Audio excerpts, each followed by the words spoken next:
네, 2026년 새해가 이렇게 시작이 되었습니다. 올 한 해도 우리 하나님과 함께 동행하시면서 우리 하나님께서 주시는 삶의 은혜와 은총이 우리 성도님들 삶에 충만하기를 우리 주님의 이름으로 축복합니다. 네. 지금 우리가 이렇게 예배를 드리고 있는 이 시간은 정말 특별한 시간이라고 말할 수 있습니다. 조금 전까지 우리 2025년을 살고 있었어요. 그런데 지금 우리는 2025년은 이제 과거가 되어 버렸고요. 지금은 2026년입니다. 2026년에 새로운 시간을 우리는 살아가고 있습니다. 근데 사실은요, 생각해 보면 이 시간이 흐른다는 것이 참 이상하다 이런 생각도 들어요. 아무것도 아닌 것 같은데, 근데 2025년, 2026년 이렇게 연도가 바뀌면서 무언가 새로운 마음이 우리에게 들고 그러지 않습니까? 근데 이렇게 연도가 바뀌고 새해가 되었다고 하는 이 사실보다 우리에게 더 중요한 것이 있습니다. 바로 이 시간, 새로운 한 해가 시작되어지는 지금 이때 우리가 이렇게 하나님 앞에 함께 모여서 예배하면서 이 새해를 시작하고 있다라고 하는 말씀인 것이죠. 이런 사람들은 이렇게 새해가 시작되어질 때 어디에서 무엇을 할까요?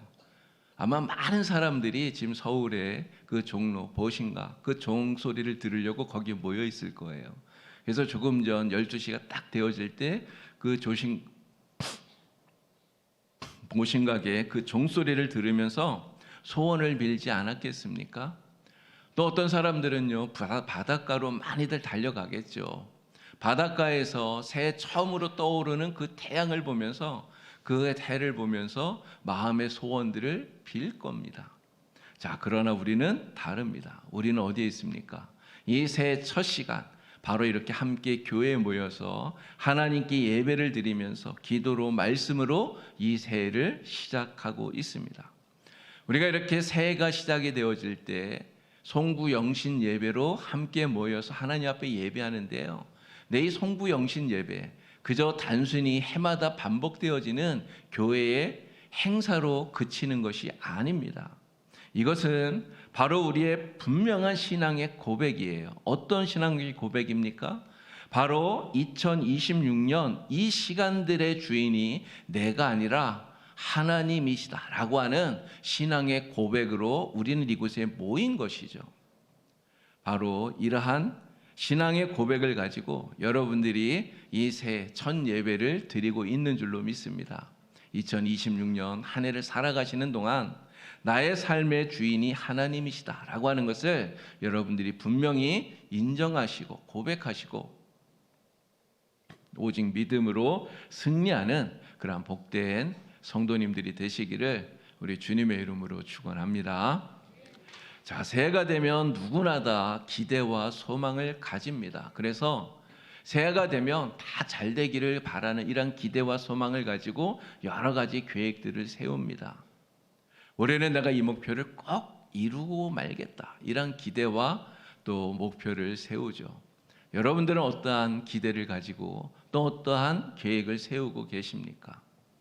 우리가 여러 가지 삶의 계획들을 세우고 또 그것을 잘 이루어가는 것은 정말 중요한 것입니다. 그런데 오늘 예수를 믿는 신앙인으로서 오늘 우리들이 세우고 우리가 가져야 할 가장 중요한 목표, 무엇보다도 우리가 최우선적으로 가져야 될 그러한 중요한 목표가 무엇이겠습니까?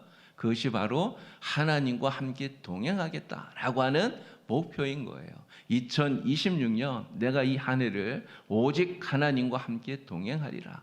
이것이 우리의 삶의 목표가 되고 계획이 되기를 우리 주님의 이름으로 축원합니다. 여러분 한번 따라해 보시기 바랍니다. 올 한 해 하나님과 동행하며 살겠습니다. 하나님과 동행하며 살겠습니다.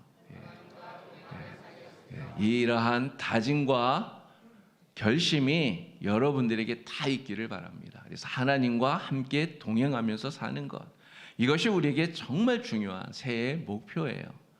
우리가 하나님과 동행하기만 하면 사실 다른 것은 문제가 될 것이 없습니다. 하나님과 함께 동행하기만 하면 그러면 사실 다 만사 오케이예요. 무슨 일을 만나든지 만사형통하리라. 여러분 어떤 때 이러한 일이 일어납니까?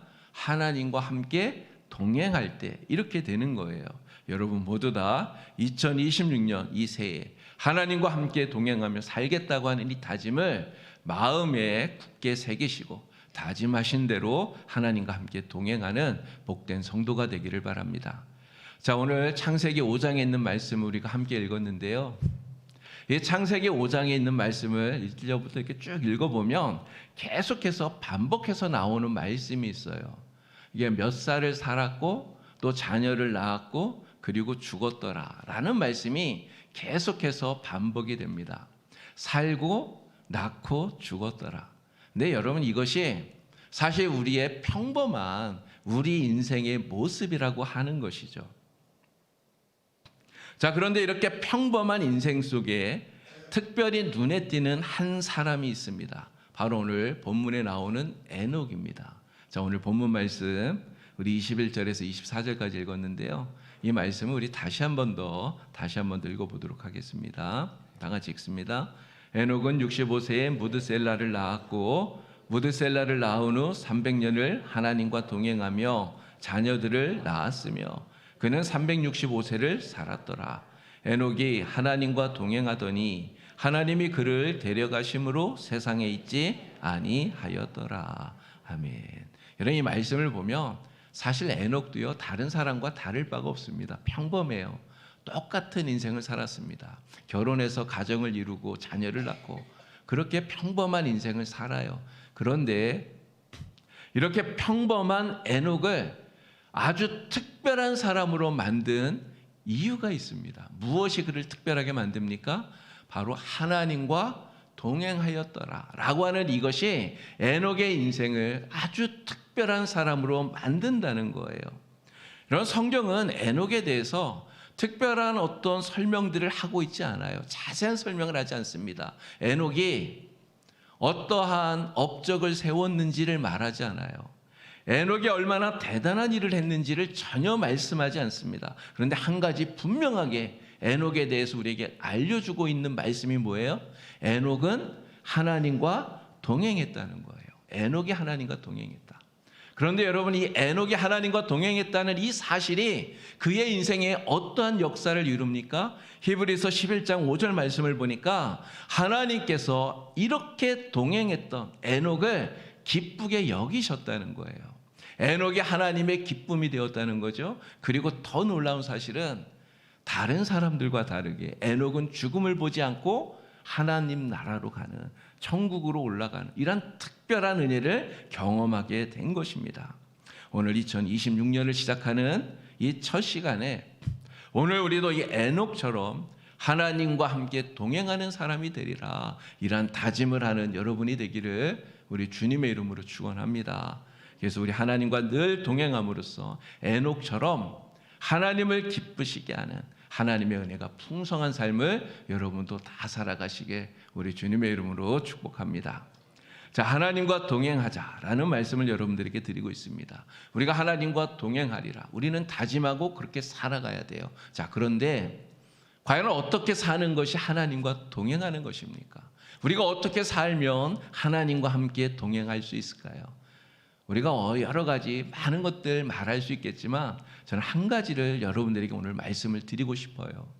하나님과 동행한다고 하는 것은 바로 하나님 앞에 겸손히 나의 뜻을 다 내려놓고 하나님의 뜻을 구하면서 하나님의 뜻을 이루며 살아가는 이것이 바로 하나님과 동행하는 삶이라고 하는 것이죠. 아모스 선지자가 아모스 3장 3절에서 이런 이야기를 합니다. 두 사람이 뜻이 같지 않은데 어찌 동행하겠느냐라고 이야기를 해요. 이런 사람도 마찬가지잖아요. 두 사람이 같이 함께 걸어가려면 동행을 하려면 뜻이 같아야 돼요. 다른 생각, 다른 뜻을 품고 있으면 동행할 수가 없습니다. 잠시는 동행하는 것처럼 보여진다 할지라도 그 동행이 깨져요. 아름다운 동행이 되지를 못하는 것이죠. 마찬가지로 우리가 하나님과 함께 동행하기 위해서는 하나님과 우리가 뜻이 같아야 된다는 거죠. 하나님과 우리가 뜻이 같아야 돼요. 자, 그런데 우리의 모습을 돌아보면 내 뜻과 하나님의 뜻을 똑같이 같게 맞추는데 우리는 자꾸만 나를 하나님의 뜻에 맞추려고 하는 것이 아니라 하나님을 내 뜻에 맞추려고 그렇게 애를 쓰며 살아간다라고 하는 말씀입니다. 하나님, 제가 이렇게 하려고 계획을 했습니다. 하나님, 나의 계획을 꼭 이루어 주세요 라고 기도해요. 이 기도가 잘못됐다고 말씀드리는 거 아닙니다. 우리는 하나님 앞에 이렇게 기도할 수 있어요. 그런데 하나님 앞에 내 뜻만 강조하면서 내 뜻대로 하나님을 움직이려고 한다면 이것은 에녹과 같은 아름다운 동행의 모습이 되지를 못한다라고 하는 것이죠. 이렇게 하는 것은 무엇입니까? 하나님을 나의 계획을 위해서 나를 돕는 도우미로 만들어 버리는 거예요. 내 계획을 이루기 위한 하나님이 나의 도우미로서 나와 동행하는 분이라면 이것은 에녹과 같은 아름다운 동행이라고 말할 수가 없는 것입니다. 우리는 에녹처럼 하나님 앞에 나의 뜻을 겸손히 내려놓고 하나님의 뜻을 구하면서 그 뜻을 따라서 믿음으로 걸어가는 이러한 아름다운 동행을 하게 되기를 우리 주님의 이름으로 간절히 축원합니다. 이 새해 첫 예배 에녹처럼 정말 하나님과 동행하는 이러한 성도가 되기 위해서 그래서 저와 여러분은 이렇게 기도하기를 바랍니다. 하나님, 올해는 하나님 앞에 나의 뜻을 다 내려놓겠습니다. 올해는 정말 하나님의 뜻을 구하면서 하나님의 뜻을 이루면서 살겠습니다. 하나님, 저와 동행하여 주십시오. 간절히 기도하시고 이 기도처럼 하나님 앞에 겸손하게 나의 뜻은 내려놓고 하나님의 뜻을 구하면서 그 뜻을 이루어나가는 하나님과 동행하는 복된 성도 되시기를 우리 주님의 이름으로 축복합니다. 자, 한 가지를 더 이제 말씀을 드려야 되는데요. 하나님의 뜻을 구해야 된다고 말씀을 드렸잖아요. 이것 때문에 우리에게 정말 필요한 것이 하나 생깁니다. 에녹처럼 하나님과 동행하기 위해서 정말 필요한 것, 이게 뭘까요? 그것이 바로 성령으로 충만해지는 것입니다. 성령으로 충만한 사람이 되어야 우리는 에녹처럼 하나님과 동행하는 사람이 될 수가 있는 것입니다. 하나님과 동행하는 사람이 되는데 왜 하나님 이 성령이 충만해져야 될까요? 왜 성령으로 충만한 사람이 되어야 되겠습니까?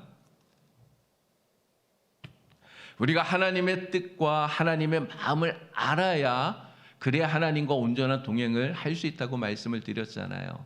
근데 하나님의 뜻을 알고 하나님의 마음을 아는 길이 어디에 있습니까? 오직 성령을 통해서만 하나님의 뜻을, 하나님의 마음을 온전히 알 수 있기 때문에 그런 거예요. 사도 바울이 로마서 8장 27절에서 이렇게 말씀합니다. 마음을 살피시는 이가 성령의 생각을 하시나니 이는 성령이 하나님의 뜻대로 성도를 위하여 간구하신다라고 말씀해요. 하나님의 뜻을 가장 잘 하시는 분이 누구입니까? 성령님이에요. 하나님의 마음을 가장 깊이 잘 아시는 분이 누구예요? 성령님입니다. 그렇기 때문에 오늘 우리가 하나님의 그 뜻과 하나님의 마음을 알기 위해서는 성령으로 충만해져야 된다는 거예요. 우리가 이 하나님의 말씀인 성경을 읽습니다. 성경을 읽으면서 이 말씀 속에서 하나님의 뜻을 분간하기 위해서 어떻게 해야 됩니까? 성령 충만해야 돼요. 성령이 내 안에 임재하셔서 내 안에 충만해질 때 우리는 이 말씀을 읽으면서 이 속에서 하나님의 뜻을 분간하게 되는 것이죠. 제가 이렇게 설교를 여러분들 듣고 있지 않습니까? 목사가 하는 설교를 들으면서 그 말씀을 하나님의 음성으로 들으려면 여러분 어떻게 해야 될까요? 성령 충만해야 돼요. 내 안에 성령님이 계셔서 성령 충만하셔야 목사가 하는 그 설교가 바로 오늘 하나님이 목사를 통해 내게 대언하시는 하나님의 음성으로 들리게 되는 것입니다. 그래서 성령 충만해야 돼요. 성령 충만함을 입어야 우리가 하나님의 뜻을 알게 되고 하나님의 마음을 알게 되고 그래서 하나님의 뜻대로 살아가는 하나님과 동행하는 사람이 될 수가 있는 것입니다. 다윗이 바로 그렇게 성령 충만한 사람이었잖아요. 다윗은 정말 성령 충만한 사람이어서 늘 하나님의 마음을 알았고요. 하나님 뜻대로 살았습니다. 성령 충만함으로 하나님의 뜻을 알고 하나님의 마음을 알고 하나님 기뻐하는 이런 삶을 살았더니 하나님께서 다윗에게 뭐라고 말씀합니까? 내가 이새의 아들 다윗을 만나니 그는 내 마음에 합한 사람이다. 그는 내 마음에 꼭 드는 사람이다. 정말 내가 기뻐하는 사람이다. 하나님이 이렇게 말씀을 하신 거예요. 오늘 저와 여러분이 성령의 충만함을 입어서 하나님의 뜻을 바르게 깨닫고 정말 그 뜻 앞에 나의 뜻을 내려놓고 겸손히 주님의 뜻을 따라서 믿음으로 살아가셔서 다윗처럼 또 에녹처럼 정말 하나님이 기뻐하시고 하나님께서 흡족해 하시는 하나님의 큰 은혜를 주시는 이러한 성도 되기를 우리 주님의 이름으로 간절히 축원합니다. 오늘 이 새 첫 예배를 드리는 이 시간 우리는 그래서 이렇게 기도하기를 바랍니다. 성령님, 나의 심령 속에 충만히 임재하여 주시옵소서. 성령님, 나를 이끌어 주시옵소서. 성령님을 통해 하나님의 뜻을 알게 하시고 하나님의 뜻을 이루어가는 성도가 되게 하여 주시옵소서. 간절히 기도하시고요. 정말 성령 충만하여서 하나님의 역사 아름답게 일어나가는 복된 성도 되기를 우리 주님의 이름으로 축원합니다. 우리가 이렇게 새해가 되면 많은 다짐을 합니다. 근데 우리의 다짐은 사실 한 가지면 좋게요. 어떤 다짐입니까? 아까도 말씀드렸듯이 올 한 해 정말 에녹처럼 하나님과 동행하겠습니다. 이 다짐 하나면 충분한 거예요. 여러분 다시 한번 여러분 따라해 보시기 바랍니다. 에녹처럼 하나님과 동행하겠습니다. 네, 한 번 더요. 에녹처럼 하나님과 동행하겠습니다. 네, 이 다짐과 이 결단이 여러분 흔들리지 마시고 올 한 해 어디에서 무엇을 하든지 정말 에녹처럼 하나님과 함께 동행하시는 여러분이 되기를 바랍니다. 올 한 해 우리가 살아가는 2026년도 이 삶이 언제나 평탄하지만은 않을 겁니다. 때로는 우리의 마음을 아프게 하는 가시밭길 같은 이러한 아픔도 분명히 있을 거예요. 때로는 정말 걷기 힘든 돌짝밭 같은 그러한 길도 우리가 걷게 될지 모릅니다. 그러나 에녹처럼 하나님과 함께 동행하기만 한다면 우리가 어떠한 길을 걷든지 그것은 문제가 될 것이 없어요. 우리가 돌짝밭의 길을 걷든지 가시밭 길을 걷든지 거기에 누가 함께 합니까?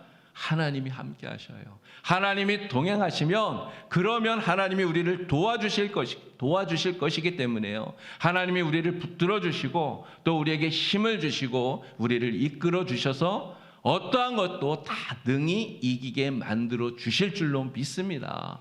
이 믿음을 가지고 올 한 해도 힘차게 걸어가시기 바랍니다. 하나님이 동행하시면요, 험한 광야에서도 길이 생겨요. 마른 땅에도 샘물이 터져납니다. 하나님이 동행하시면 날마다 우리의 삶에 기쁨이 넘치고 평안이 가득해지는 줄로 믿습니다. 2026년 이렇게 하나님 앞에 함께 모여서 기도하고 말씀으로 또 예배하면서 시작하시는 여러분들의 삶에 우리 하나님의 은혜가 충만하게 넘치고요. 그래서 우리가 성령 충만한 사람 되어서 에녹처럼 하나님 앞에 겸손히 엎드려서 주님의 뜻을 따라 믿음으로 살아서 하나님 기쁘시게 하는 복된 한 해가 되기를 간절히 축원합니다. 하나님 기쁘시게 하고 하나님이 주신 풍성한 은혜를 누리면서 살아가는 복된 2026년 새해가 되시기를 우리 주님의 이름으로 간절히 축원합니다. 예, 기도드립니다.